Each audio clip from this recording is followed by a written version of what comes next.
Bem-vindos a mais um vídeo do canal Vida Desconhecida. Neste vamos falar sobre o caso Máscara de Chumbo.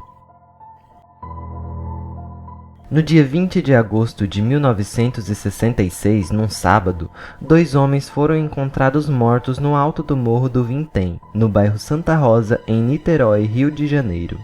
Nenhum sinal de violência ou luta corporal foram encontrados. Os corpos estavam próximos, um ao lado do outro, deitados de costas no chão, em cima de uma espécie de cama feita com folhas de pintoba, uma espécie de palmeira, as quais foram cortadas com alguma faca ou algo similar. Os corpos estavam bem vestidos, com ternos limpos e com capas de chuva e em adiantado estado de decomposição. Do lado dos corpos havia uma estranha marca de cimento, uma garrafa de água mineral, uma folha de papel laminado que foi usada como copo, um embrulho de papel com duas toalhas, um par de óculos preto com uma aliança em uma das hastes, um lenço com as iniciais MAS, duas grosseiras máscaras de chumbo, um papel com equações básicas de eletrônica e um estranho papel com a seguinte escrita: a autópsia realizada nos corpos pelo médico legista Dr. Astor Pereira de Melo nada revelou como a causa da morte, pois não havia sinal de violência, de envenenamento e distúrbios orgânicos e total ausência de contaminação por radioatividade. Foram realizados diversos exames toxicológicos em diversos pedaços das vísceras e todos deram negativos. Os documentos que portavam permitiram facilmente identificar que eram os técnicos em eletrônica e sócios Miguel José Viana, 34 anos, e Manuel Pereira da Cruz, 32 anos, moradores na cidade de Campos dos Goytacazes, interior do estado do Rio de Janeiro. Os exames grafotécnicos realizados nos bilhetes provaram que a caligrafia era de Miguel José Viana.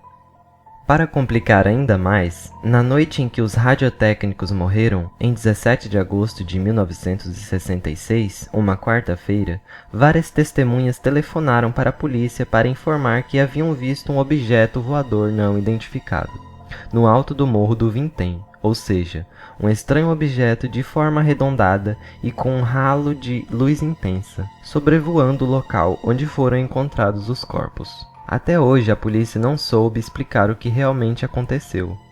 Para tentar entender o que pode ter acontecido, vamos detalhar passo a passo o que eles fizeram desde que saíram de Campos e até que foram encontrados mortos em Niterói. Agosto de 1966. Não se sabe corretamente o dia, mas as duas máscaras de chumbo foram feitas pelos radiotécnicos em sua oficina em Campos, Rio de Janeiro, pois lá foi encontrado o restante da placa utilizada. Em 16 de agosto de 66, terça-feira à noite, o Manuel Pereira da Cruz informou para sua esposa Nelly que iria para São Paulo, juntamente com Miguel José Viana, seu sócio, para comprar um carro usado e alguns componentes de eletrônica para o estoque de sua oficina.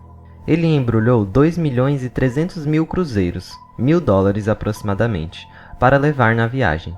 Em 17 de agosto de 66, quarta-feira, às 9 horas, os radiotécnicos tomam o ônibus na rodoviária de Campos com destino a Niterói e não São Paulo, como haviam informado a família. A seguir está um diálogo curioso que Miguel teve com uma sobrinha no momento do embarque no ônibus para Niterói. Minuto antes de partir de Campos para Niterói, Miguel encontrou uma sobrinha, com quem teve o seguinte diálogo: "Tá indo pra onde, tio?" "Para São Paulo." "Vai fazer o que em São Paulo?" "Comprar um carro." "Em São Paulo? Por que o senhor não compra aqui? É mais barato." "Eu preciso saber de uma coisa. Depois, quando eu voltar, eu te conto se acredito mesmo nessa história de espiritismo ou não." Em 17 de agosto de 66, quarta-feira, às 2h30 da tarde, eles chegam na rodoviária de Niterói. Entre as 2h30 até o instante em que eles morreram, a polícia descobriu que eles passaram em uma loja de componentes eletrônicos, onde eles eram fregueses, a Fluoscope, situada na Travessa Alberto Vitor, no centro de Niterói. Passaram também em uma loja e compraram capas de chuva, e embora estivesse chovendo no momento, saíram da loja às pressas sem vestir as capas. Passaram em um bar e compraram uma garrafa de água mineral, não esquecendo de pegar o comprovante do vasilhame para poder devolver na volta. A pessoa que os atendeu neste último estabelecimento disse que Miguel parecia estar nervoso e a toda hora consultava as horas no relógio.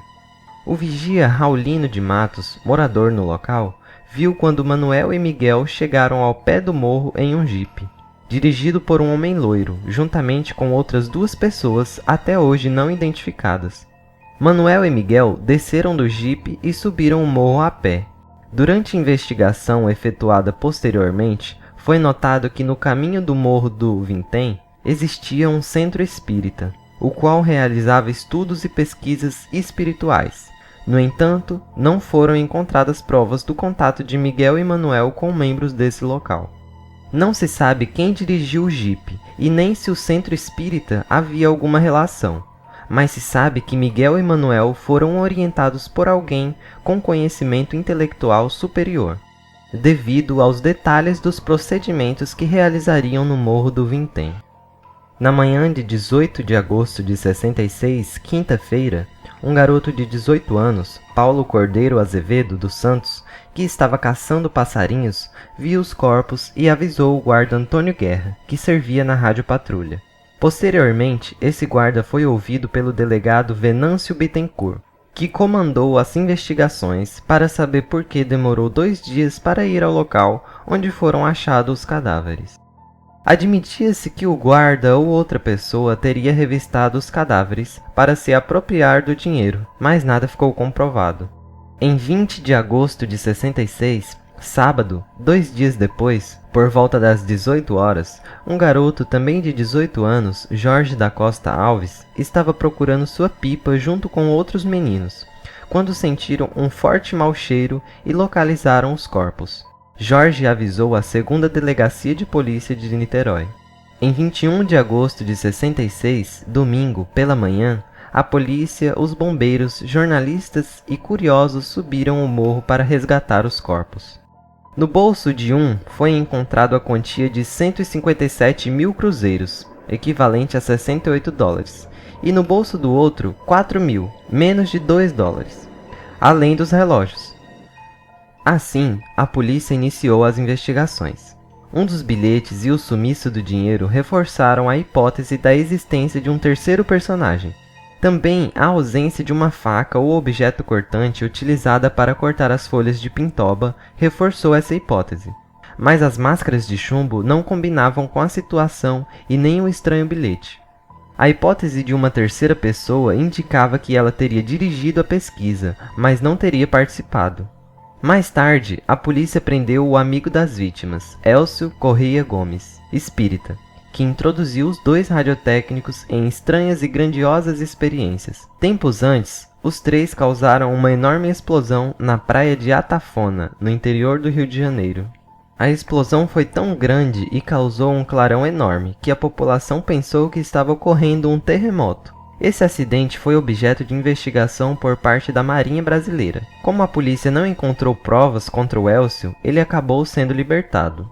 Após os jornais terem anunciado essas 2 estranhas mortes, a senhora Gracinda Barbosa Coutinho de Souza informou que, na noite de 17 de agosto de 66, entre as 19 e 20 horas, juntamente com 3 filhos, 2 meninas e um menino, estavam passando de carro pela Alameda São Boaventura, no bairro Fonseca, quando a filha Denise, de 7 anos, chamou a atenção da mãe de algo no alto do morro. Viram um objeto multicolorido ovoide de cor alaranjado com um anel de fogo de onde saíam raios azuis em várias direções. Após a imprensa divulgar esse depoimento, várias outras pessoas se encorajaram e ligaram para a polícia informando que também tinham visto tal objeto luminoso no mesmo local, dia e hora. Técnicos em eletrônica fundamentaram a hipótese de que Manuel e Miguel foram mortos por um raio, pois nesse dia chovia muito. Argumentaram que eles estavam em um local alto, com uma máscara de chumbo no rosto. Caso isso tivesse acontecido, os corpos teriam sofrido ligeiras queimaduras, as quais só não foram constatadas na autópsia porque as marcas se desfizeram com a decomposição dos cadáveres. Essa hipótese não foi confirmada pelo médico legista. O padre Oscar Gonzalez Quevedo, professor de parapsicologia na época, deu um depoimento ao jornal O Globo, informando que máscaras de chumbo eram usadas em testes mortíferos de ocultismo. Disse que o ocultismo admitia que dos novos mundos procediam, por exemplo, irradiações luminosas capazes de afetar aquilo a que chamavam de terceiro olho e fulminar o experimentador. Daí a necessidade da proteção com as máscaras de chumbo. Nesse tipo de experiência, o experimentador deve ingerir uma quantidade de droga que lhe permite entrar em transe e deve estar em jejum para provocar o desequilíbrio físico e mental. Essas experiências são conhecidas como psigma e hiperestesia. No primeiro caso, o experimentador procura liberar a alma para conseguir captações espirituais. E na segunda, os nervos hiperexcitados são o instrumento pelo qual o homem procura sentir aspectos sutis da realidade que o cerca. O padre Quevedo frisa que para conseguir êxito em qualquer uma dessas experiências são indispensáveis muitos exercícios e perfeito estado físico. A situação ficou mais complicada quando a polícia descobriu uma morte bem semelhante 4 anos antes. José de Souza Areias informou que no ano de 1962, um técnico de televisão foi encontrado morto no Morro do Cruzeiro, em Neves, sem nenhum tipo de violência, com todos os seus pertences e também com uma máscara de chumbo. Ele se chamava Hermes e foi no alto do morro para tentar captar sinais de televisão sem o auxílio de nenhum aparelho eletrônico. Disse que ele engoliu um comprimido redondo e morreu porque não estava fisicamente preparado para a empreitada, que oferecia possibilidade de vida ou morte. Depois de muita investigação e várias hipóteses levantadas, em 25 de agosto de 1967, os corpos foram desenterrados para ser realizada uma nova série de exames no Rio de Janeiro e em São Paulo, mas nada foi descoberto. Em maio de 1969, a Justiça brasileira arquivou o processo por falta de provas. E em 1980, um novo mistério. O cientista e ufólogo Jacques Vallée, que trabalhou para a NASA, veio ao Brasil exclusivamente para pesquisar esse caso. Ao chegar no local, em companhia de sua esposa, do detetive Saulo Soares de Souza e do repórter policial Mário Dias, os quais participaram do caso na época dos acontecimentos, subiram o morro e lá ficaram estarrecidos. No local onde foram encontrados os corpos não havia vegetação alguma, estando o local praticamente demarcado, como se alguém tivesse contornado os corpos, e o solo estava como se tivesse sido torrado. As perguntas são muitas, e assim, o mistério das máscaras de chumbo até hoje continua sendo uma grande incógnita. A polícia não conseguiu esclarecer o que aconteceu e nem o Poder Judiciário.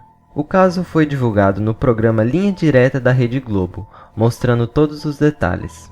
Durante o programa, foi pedido o desarquivamento do processo da morte de Miguel Emanuel para análise dos documentos. Mas misteriosamente, a caixa que continha todo o processo estava vazia. Todos os documentos desapareceram. Espero que tenham gostado de mais um vídeo do canal Vida Desconhecida. Se você ainda não é inscrito, clique no botão inscreva-se e deixe o seu like. Até a próxima e abraço.